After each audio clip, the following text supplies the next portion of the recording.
Ce petit rapace est suspendu dans les airs, immobile malgré le vent.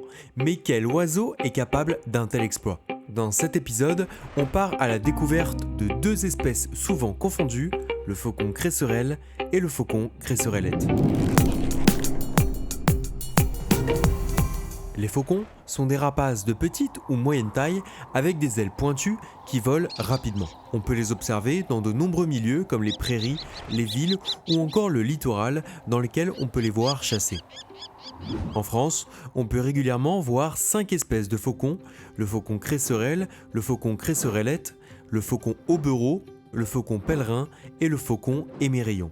Mais dans cet épisode, nous ne traiterons que du faucon cresserelle et du faucon cresserellette qui se ressemblent beaucoup. En termes de taille, ils se rapprochent de celle du pigeon bisé. Un élément majeur à avoir en tête pour les différencier, c'est leur répartition.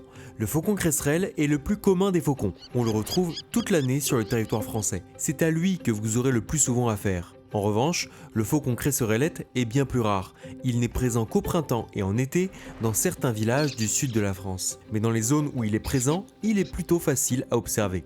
Alors si vous voyez un faucon de type cresserelle ou cresserellette en automne-hiver, ne vous posez pas de questions, il s'agit d'un cresserelle. Lorsqu'ils sont posés, ces deux faucons se ressemblent beaucoup. Dessus brun roux, dessous clair et tacheté. Alors, comment les différencier ?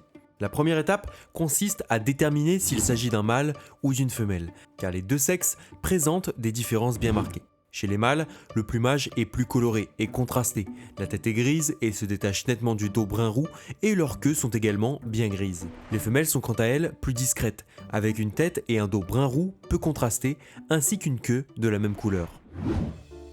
Commençons par les mâles. Le premier critère à observer pour les différencier est la présence de taches noires sur le dessus. Le faucon cresserelle possède un dos fortement tacheté, tandis que celui du faucon cresserellette est uniformément brun roux et pratiquement dépourvu de taches. Il paraît alors très propre. La coloration de leur tête et de leurs ailes peut aussi aider. Le faucon cresserellette présente une tête gris-bleu uniforme formant un véritable casque. Le faucon cresserelle, lui, a un casque gris incomplet, avec une joue plus claire et une moustache sombre. Il existe un autre critère qui permet de les différencier, c'est la couleur de leurs ailes. En effet, le faucon cresserellette possède sur ses ailes une bande grise qui le distingue nettement du faucon cresserelle, dont l'aile est d'une coloration brun-roux plus uniforme. Maintenant, pour différencier les femelles, c'est bien plus compliqué, car les différences de plumage sont bien plus discrètes que chez les mâles. On peut toutefois observer quelques détails au niveau de la tête. La femelle du faucon cresserelle possède un trait sombre derrière l'œil, absent chez la femelle du faucon cresserellette. La joue de la femelle cresserellette est alors plus claire, donnant à sa tête un aspect plus doux et plus lumineux. Mais s'il y a bien un critère à retenir, c'est celui de la couleur des ongles. Attention toutefois, car sur le terrain, ce critère est bien évidemment compliqué à observer. Mais si vous le voyez, il permet d'être sûr à 100% du faucon qu'on a en face de nous. Chez le faucon cresserelle, les ongles sont noirs et contrastent fortement avec les pattes jaunes. Chez le faucon cresserellette, ils sont clairs et se fondent dans la couleur des pattes. Ce caractère est d'ailleurs valable aussi bien chez les mâles que chez les femelles. En vol, le premier réflexe est de déterminer s'il s'agit d'un mâle ou d'une femelle. Comme lorsqu'ils sont posés, les mâles se reconnaissent facilement à leur tête grise bien distincte du reste de leur corps ainsi qu'à leur queue grise dépourvue de barres noires. Les femelles présentent quant à elles un plumage plus homogène avec une tête brun-gris striée et une queue de la même couleur que le corps barrée de noir.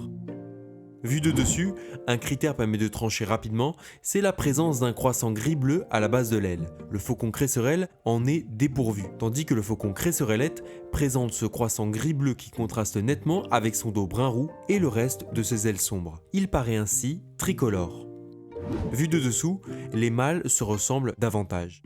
Mais en observant leur plumage de plus près, il est possible de les distinguer. Le faucon cresserelle présente un dessous fortement tacheté de noir, aussi bien sur le ventre que sous les ailes. A l'inverse, le faucon cresserellette possède un dessous beaucoup moins tacheté. Il paraît plus clair et plus uniforme.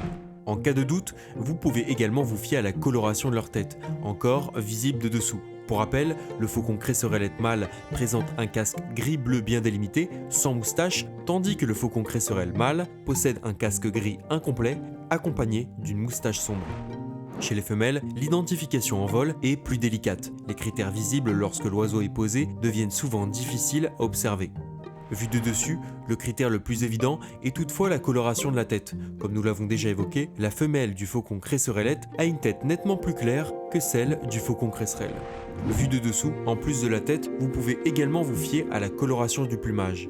Comme chez les mâles, la femelle de faucon cresserellette présente moins de taches noires que la femelle de faucon cresserelle. Elle paraît ainsi plus claire lorsqu'elle est observée de dessous. Pour les différencier, il est enfin utile de se fier à leur cri. Le faucon cresserellette émet une série de tié-tié-tié rauques répétés rapidement. Le faucon cresserelle, quant à lui, lance une session de ki-ki-ki aigu et perçant bien différent de celle du faucon cresserellette.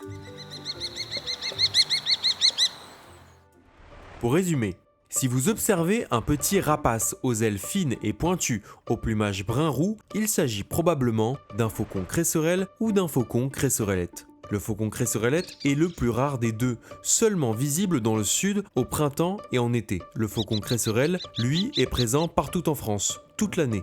Pour les différencier, le faucon cresserellette a les ongles clairs, tandis qu'ils sont noirs chez le cresserelle.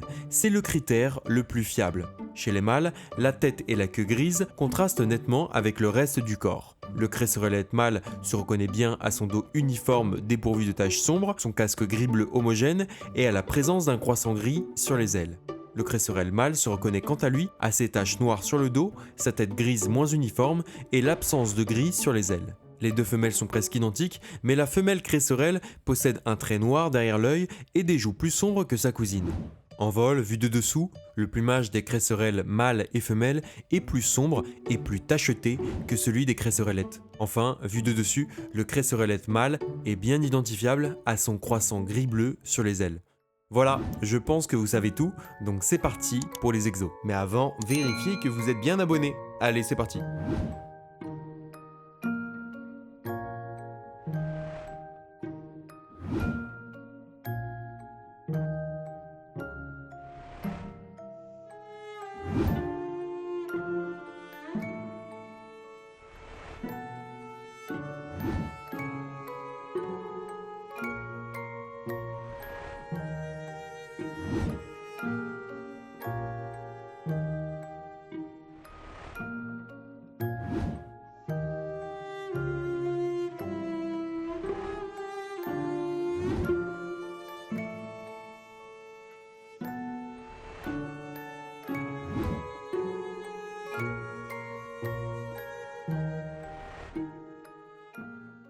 Voilà, l'épisode est déjà terminé, j'espère qu'il vous a plu. N'hésitez pas à aller voir les autres épisodes de la série sur les rapaces. Et si vous souhaitez nous soutenir, vous avez la page Tipeee dans la description. Allez, ciao!